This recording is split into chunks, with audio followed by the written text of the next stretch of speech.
उन्वान कब्र की आजमाइश और पहचाने रसूल सल्लल्लाहु अलैहि वसल्लम। सदर मोहतरम और मुअज़्ज़ज़ हाज़रीन, आज मैं जिस हदीसे मुबारक का तज़किरा करने जा रहा हूँ वो हमें ज़िंदगी की सबसे बड़ी हकीकत यानी कब्र की आजमाइश की तरफ मुतवज्जे करती है। हज़रत अस्मा बिन्ते अबी बकर रज़ियल्लाहु अन्हा बयान फरमाती हैं कि एक बार रसूलुल्लाह सल्लल्लाहु अलैहि वसल्लम के ज़माने में सूरज ग्रहण लगा। आप सल्लल्लाहु अलैहि वसल्लम ने ऐसी तवील नमाज पढ़ी कि मुक्तदियों अशी तारी होने लगी।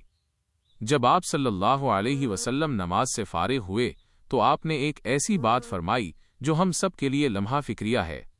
मुअज़्ज़ज़ सामिईन, नबी करीम सल्लल्लाहु अलैहि वसल्लम ने फरमाया कि आज मैंने उसी जगह खड़े होकर जन्नत और दोज़ख को अपनी आंखों से देख लिया और मुझ पर यह वही की गई कि तुम लोगों को कब्रों में आजमाया जाएगा, बिल्कुल दज्जाल के फितने की तरह।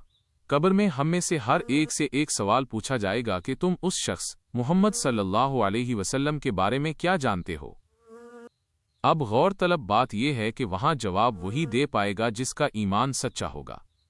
मोमिन फौरन कहेगा, ये अल्लाह के रसूल हैं जो हमारे पास हिदायत की रोशनी लेकर आए, हम उन पर ईमान लाए और उनकी पैरवी की। ऐसे शख्स को फरिश्ता कहेगा, तो आराम से सो जा, तो एक नेक इंसान है।